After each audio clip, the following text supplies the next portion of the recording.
l'an dernier, pour ceux qui étaient présents dans la salle, nous avions évoqué le Pilot European Innovation Partnership on Active and Healthy Aging et souligné l'intérêt de l'observation fine des mécanismes censés transformer l'ambitieux projet d'un allongement de la durée de vie en santé de 2 ans d'ici 2020. Alors, il est intéressant de constater, encore aujourd'hui, que la longévité semble devenir un objectif de politique publique à l'échelon européen.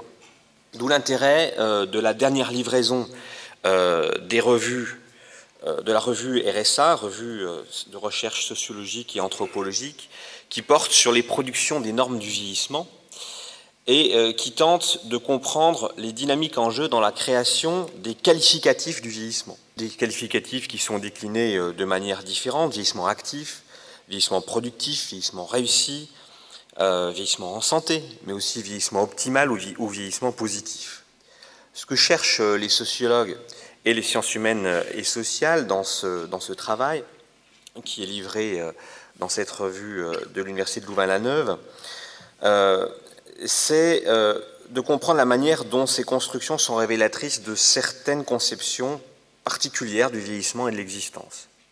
De prime abord, pour certains, comme Ballesteros par exemple,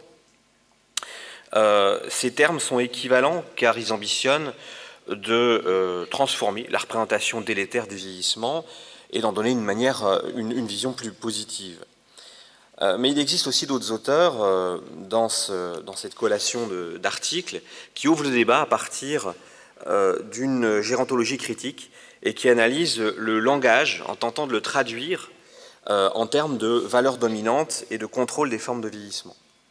Le vieillissement productif, par exemple, est-ce qu'il doit être considéré comme une forme de valorisation de l'activité des personnes âgées ou, au contraire, est-ce qu'il faut y voir une conception fonctionnaliste et utilitariste de l'individu dans laquelle les personnes âgées ne peuvent réussir son vieillissement qu'en rentrant dans des schémas d'utilité sociale et économique de son existence, d'où une survalorisation dans les vieillissements désirables, d'un vieillissement en emploi, d'un vieillissement bénévole, d'un vieillissement inscrit dans une solidarité intergénérationnelle et pas d'un vieillissement pour soi. Donc cette gérontologie critique a développé un certain nombre de travaux. Au-delà de ce cas précis, l'idée générale est que le conditionnement de notre rapport au vieillissement est lié à la manière dont nous acceptons ou nous refusons de désigner ce vieillissement par des catégories et des référentiels qu'on a évoqués tout à l'heure, mais aussi d'autres référentiels, 3e âge, 4e âge, vieillissement dépendant, vieillissement fragile. Autant de schémas de perception qui nous inclinent ensuite à légitimer et à orienter, puis à organiser nos actions à destination des plus âgés, et ce jusqu'au plus près de la personne, d'où l'intérêt d'un article de notre collègue Yves Couturier au Québec et de son équipe sur la gestion de cas comme intermédiaire du bien vieillir, dans lequel il démontre comment des formes de représentation vont induire des types de relations très particuliers dans le conseil et l'orientation que l'on donne aux personnes âgées. On reverra dans un autre cadre également la manière dont les sociologues ou les psychosociologues travaillent sur ces questions. Stephen Katz, au Canada, qui participe aussi à l'aventure de cette revue, lui s'intéresse au successful aging et analyse la gestion des chutes des personnes âgées saisies sous le prisme des lifestyles, des styles de vie. Alors Katz va revisiter des grands auteurs de la sociologie, comme Simmel, Weber, Bourdieu ou Giddens, et explique que face aux injonctions à se conformer au modèle du bien vieillir défini par les experts, les personnes âgées ne disposent pas du même niveau de ressources matérielles pour y faire face. Par niveau de ressources matérielles, c'est le niveau de ressources économiques, bien sûr, mais aussi physiques, et aussi le niveau de ressources immatérielles. Ça, c'est un point important qu'amènent les sciences humaines et sociales, où on va travailler sur la notion de capital social, de niveau d'information, de rapport à l'entretien et à la transformation du corps, d'habitude, d'adaptation par rapport à des situations de changement. Bref, l'idée générale de cet article, c'est que ces modèles produisent des prescriptions pour un style de vie, avec des injonctions par rapport à l'activité physique, le choix d'alimentation, le maintien et le développement de la participation sociale, par exemple. Et ce que pour paraphraser un peu Michel Foucault, cette gouvernance de soi induit, c'est des différences de positionnement par rapport à ces prescriptions, avec parfois des mises en échec et des phénomènes de résistance des personnes âgées qui ne se retrouvent pas dans ces modèles. Il ne s'agit donc pas de faire ici l'impasse sur les effets positifs et les bénéfices d'un certain nombre de référentiels de politique publique notamment, mais de comprendre aussi qu'ils induisent des vieillesses en marge. Et là aussi, les sciences humaines et sociales, dont on a dit tout à l'heure qu'elles n'avaient pas été suffisamment, enfin qu'elles avaient été mobilisées, mais qu'elles n'avaient pas répondu suffisamment aux problématiques qui se posaient autour d'Alzheimer, ont des réponses à apporter. Simplement, il faut que des messages clairs soient envoyés aux sciences humaines et sociales, aux doctorants et aux chercheurs, en termes de moyens, en termes d'orientation, me semble-t-il. Alors, la question du rapport entre les personnes âgées ou les patients âgés et leur environnement nous renvoie à la réflexion sur la question du vieillissement réussi, dont on sait que cette notion est éminemment subjective. Elle ne peut pas se limiter, en tout état de cause, à une évaluation de l'état fonctionnel de l'individu. Et ça, cette revue le rappelle assez bien, notamment à travers la mise en bouche, le début de cette revue, où Kate Medeiros rappelle à une de ses interviews à Miami avec Ruth. Ruth explique « My health is excellent, but I'm dying ». Autrement dit, bien vieillir ne s'accorde pas nécessairement à la question du vieillissement en santé. Il y a bien entendu des corrélations, mais d'autres mécanismes, d'autres facteurs interviennent dans la manière dont les personnes âgées évaluent leur qualité de vie en règle générale et leur bon vieillissement. Et je soulignerai ici pour finir sur cette revue, sur ce numéro, par l'étude longitudinale qui a été conduite par Fagerström et Artsen, qui menait sur 14 ans aux Pays-Bas et qui démontre que l'évaluation du vieillissement réussi, l'évaluation quantitative, définie par des critères médicaux et fonctionnels comme l'absence de maladie ou de handicap physique ou psychique, l'activité physique et même parfois les relations sociales, ce qui nous perturbe un peu en sociologie, eh bien, trouve ses limites face à l'auto-évaluation de la qualité de vie. Autrement dit, on ne peut ne pas avoir ces éléments-là et auto-évaluer sa qualité de vie de manière positive. L'avancée en âge peut donc parfaitement s'accommoder, dans certains cas, de perte et de limitation, sans atteindre mécaniquement le sentiment de qualité de vie. Deuxième événement important, c'est le congrès de l'Association française, le 5e congrès de l'Association française de sociologie en septembre, avec un réseau de sociologie du vieillissement, dont certaines contributions me semblent intéressantes par rapport aux questionnements qui se posent généralement ici à la SFGG. Notamment les travaux développés en Suisse par Anchisi et Debon sur la manière dont les personnes âgées peuvent composer avec les projets de soins des professionnels du domicile, comment ils s'ajustent aux diverses contraintes, aux mises en demeure de faire des choix individuels, par exemple, pour des gens qui n'auraient pas été habitués à choisir dans leur existence, ou par exemple l'idée de construire des projets, de projets de vie, mais aussi le choix des différents types d'interventions. Donc comment les personnes âgées, de plus de 80 ans dans cette étude en tout cas, par rapport à la manière dont on leur octroie des prestations, comment est-ce qu'elles se positionnent, comment est-ce qu'elles agissent par rapport à ce projet de soins. Deuxième également apport intéressant des sciences humaines et sociales sur les dispositifs en matière d'expression et de plainte dans le secteur de l'aide et des soins aux personnes âgées en Belgique. Précédemment, nous étions en Suisse, donc nous allons faire un petit tour de francophonie pour sortir de nos dimensions purement hexagonales. Là, c'est Sylvie Carbonel qui a présenté un travail sur les lois relatives aux droits des patients qui donne a priori aux usagers le droit d'adresser une plainte à un service de médiation spécifiquement conçu à cette fin. C'est une étude qui a été menée en 2011 et 2012 sur la question des attitudes et des pratiques des acteurs du secteur médico-social par rapport à la question de la médiation et du droit des patients. Et ça, dans les établissements pour personnes âgées notamment.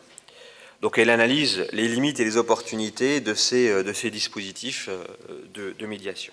Avec un problème qui est celui de la vocalité, c'est-à-dire qu'on a des résidents qui manifestement sont habitués à se plaindre, connaissent les systèmes et qui sont plus expressifs que d'autres, alors que des personnes plus en retrait, et notamment plus isolées socialement, accèdent moins au système de plainte. La question étant de savoir comment on peut adapter du coup les systèmes pour qu'ils donnent une certaine égalité d'accès à ces systèmes de plainte lorsque c'est nécessaire, et comment mettre en place éventuellement, clairement préventivement, des médiations. Autre point, c'est toujours sur la question du rapport entre des individus âgés et puis leur environnement.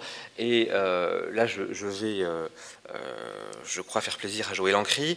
Il y a quand même des études qui ont été menées sur Alzheimer en sciences humaines et sociales.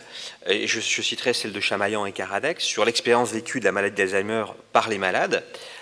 Présentation des réflexions autour d'une recherche en cours. Ils nous ont donc présenté l'état de la situation et la manière dont les patients vivaient leur maladie dans une renégociation des rôles par rapport à leur conjoint ou par rapport à leur entourage. Et la question, c'est comment peut-on garder du pouvoir sur sa vie, du pouvoir sur son existence, sur ses choix, sur ses options, dans ce type de configuration.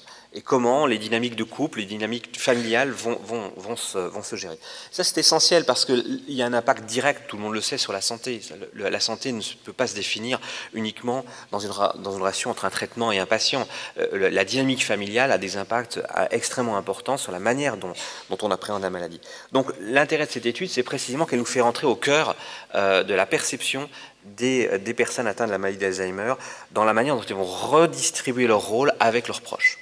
Autre étude de Blanche Leider, et là on repart de France pour aller vers la Belgique, sur la résistance des parents âgés dans la configuration filiale de soutien. Là aussi, qu'est-ce qui se joue entre les enfants, notamment les filles, et leurs parents âgés, dans la manière dont on laisse ou pas des libertés aux individus pour leur choix de vie. Et puis, dernière étude aussi que je sortirai de manière tout à fait aléatoire, parce qu'il y a eu plus de 5 sessions uniquement sur le vieillissement dans le cadre de l'Association française de sociologie, c'est celle de Campéon, Le Bihan et Malon, vieillir avec et contre la maladie d'Alzheimer, là aussi, encore une étude, résistance, fuite et appropriation. Là, l'idée, c'est d'analyser les raisons pour lesquelles on a des phénomènes de résistance au traitement ou aux prescriptions des professionnels ou des proches, comment comprendre en fait ces phénomènes de fuite, de dérobade ou les ruses, les stratégies par rapport à ce qui est considéré comme le bien du patient. Et là, on voit aussi que les sociologues sont un peu limités dans cette approche-là. On a besoin d'autres disciplines. L'interdisciplinaire, c'est pas seulement la médecine et les SHS, c'est aussi la sociologie, la psychologie, l'anthropologie, c'est-à-dire différentes disciplines du champ des SHS qui vont se compléter et se parler.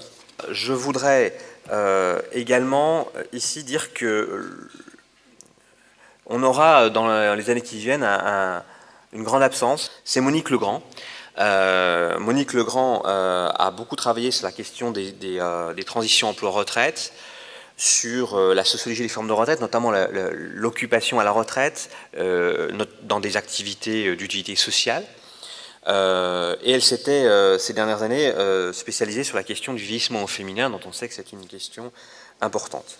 Dans les évolutions au-delà d'une simple revue de littérature, il faut dire aussi que 2013 est une année de grande fébrilité. De grande fébrilité autour de la recherche et autour de la formation des enseignements en matière de vieillissement. Notons quelques points.